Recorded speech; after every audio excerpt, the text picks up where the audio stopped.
Hello again, best of Trekkers! It's been, a full year since I've done a best 5, worst 5, and longer since doing this popular series of ranking the ranks within Starfleet. Thanks for joining me on this edition of... Yeah, it's the best 5, worst 5, no one will see. Yeah, it's the best 5, worst 5 Trek's ever seen. As with all the other videos in this series, rankings are based on alpha canon on-screen depictions of commanders and lieutenant commanders, and specifically based on their contributions to Starfleet while at these ranks. As usual, starting at 5th worst, Warf. With so few bad portrayals at this rank, yep, the franchise's only main character to have 12 seasons of Trek under their belt, didn't make the super best commander. This guy had a pretty decent career at the lieutenant grades, but let's have a look at what he did with 2.5 pips. While it was a clever setup by the Klingon Empire during rules of engagement, Warf made the questionable battle decision to attack without confirming his target. He nearly lost the Defiant to the Borg during the First Contact motion picture. Later, during the Dominion War, it's understandable to value his wife over a Cardassian asset they were sent to extract, but it's another stain on his Federation record. He caused earthquakes on Risa when he joined a cult in Let He Who Is Without Sin, and despite it turning out in the Federation's favor, killing the leader of the Klingon Empire isn't exactly standard operating procedure for a Starfleet officer. A fan favorite in Warf unfortunately finds a home here.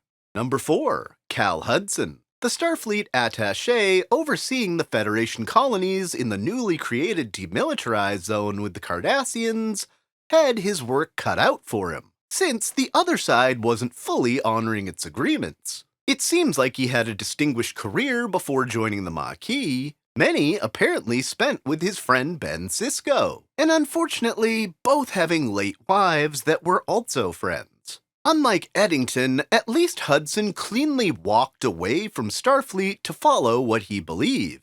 Ben really couldn't accept that his friend walked away from what he himself held most dear. Number 3, Chris Hobson.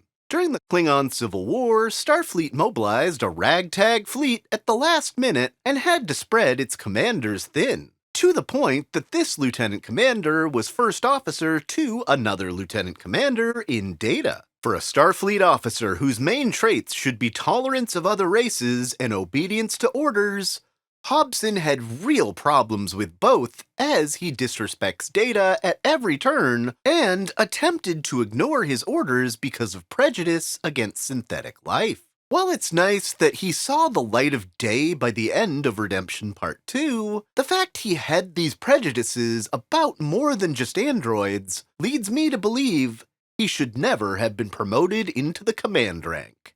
Number 2, Ben Finney. An old friend of James Kirk that even named his daughter Jamie in honor of him. Though before the rank of commander, they had a falling out when he failed to follow a protocol that could have caused the loss of a starship, and Kirk reported him for it. This caused him to be passed up for promotions over the years. Fast forward to his time as lieutenant commander under Kirk as captain, and he tries to take revenge on his former friend by faking his own death and falsifying records to draw Jim into a court-martial. He literally went out of his way to be a bad commander and was a serious consideration for worst in this category. The worst Starfleet commander at number 1, Michael Edington. He betrayed his uniform, and the Cisco made sure he'd never forget it, making Edington his personal white whale. After serving as a spy for several years on DS9, he made his exit as the group hijacked industrial replicators the Federation was giving to the Cardassians to help rebuild after the Klingon invasion. If they'd just gotten those replicators, maybe they wouldn't have felt the need to partner with the Dominion and plunge the quadrant into chaos. Ben may have gone way too far and probably should have drawn a court-martial for poisoning a planet's atmosphere to apprehend Edington, but Michael is guilty of the same thing and needed to be stopped as he led the Maquis into more daring attacks against the Federation, All of this makes him the worst commander we've ever seen on screen. Before we fill in that third hollow pip in the best commanders, if you're enjoying the content, please consider a like and subscribe.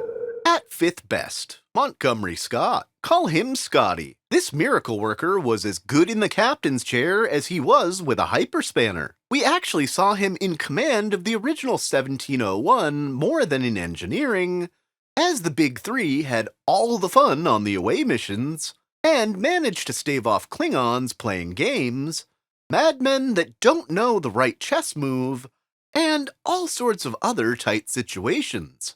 He, though, was no slouch around the warp core, having to devise ways to do a cold engine start, and shutting down the engines before the ship flew itself apart. A jolly guy, and by all accounts, actor James Doohan was one of the kindest people ever. Number 4. Jadzia Dax. Jadzia's turns in the big chair on the Defiant were met with more success than her husband. She laid the minefield that kept Dominion reinforcements out of the Alpha Quadrant, ran deceptive tactics to take out Dominion ships, and came up with a dangerous plan to destroy a long-range sensor array used for spying on the Federation. Outside of her role as a brilliant captain and tactician, she often had just the words that the Cisco and others around her needed to hear. Unfortunately, actress Terry Farrell ran afoul of Hurricane Berman and got Tasha Yard, not allowing her to finish DS9's final season. Number 3. Data. Starfleet's only fully artificial officer may not always have understood the things he did, but basically always did the right thing and is responsible for saving many lives during his stint as a commander. Despite a first officer working against him, he proved himself to be a capable commander, as he managed to expose the Romulan connection during the Klingon Civil War. Beyond his own journey to be recognized as a sentient being with rights, he took the time to advocate for the rights of other synthetic life like exocomps. Some of his greatest achievements include convincing the stubborn human colony on Tau Cygna 5 to evacuate. He took command of the D and recovered both Rker and Picard from pirates, and once stalemated a Stratagema Grand Master. In his search for humanity, he often taught those around him what their humanity really meant. Number 2. Spock. The golden boy that could do almost no wrong. At the rank of commander, Spock probably does more varied things and has one of the biggest impacts overall. He never met a situation a mind meld couldn't solve, or his Vulcan intellect couldn't overcome. He even came up with Starfleet's earliest known reproducible means of time travel and the intermix formula at the heart of it. A short list of his many notable accomplishments at this rank include saving the Horta of Janus 6, putting aside bad family history and giving his father Sarek a full transfusion to save his life. He braved the nucleus of the giant space amoeba to gain data to get the Enterprise out of this solar system-sized parasite, feigned interest in a Romulan commander to help steal a cloaking device, and building a mnemonic memory circuit out of stone knives and bearskins. Though it would be in his days as captain, this man laid down his life for his shipmates and the organization he held so dear. And the best commander at number 1? Will Rker. For a while there, it looked like he was never going to leave the triple pip ranks, even though it only took him less than a decade from entering Starfleet Academy to being promoted to the commander rank circa 2361. It would be nearly another 2 decades in 2379 before he decided to add the permanent 4th pip to his collar, though becoming captain of the D several times before giving back his promotions to continue serving under Picard, and refusing several promotions to ships that suffered tragedies shortly after he didn't take command. The times that really stand out during his time as commander include bargaining for the release of prisoners on Angel 1. Yes, I just wanted to show him in this ridiculous outfit. He also became a Trill host for just a minute and somehow survived and lived to tell about it, headed off the Romulan invasion of Vulcan, and kept Zephram Cochrane's head in the game when he was ready to give up on the birth of warp travel for humans.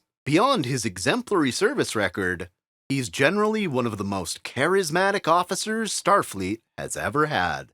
Who's your favorite Starfleet commander?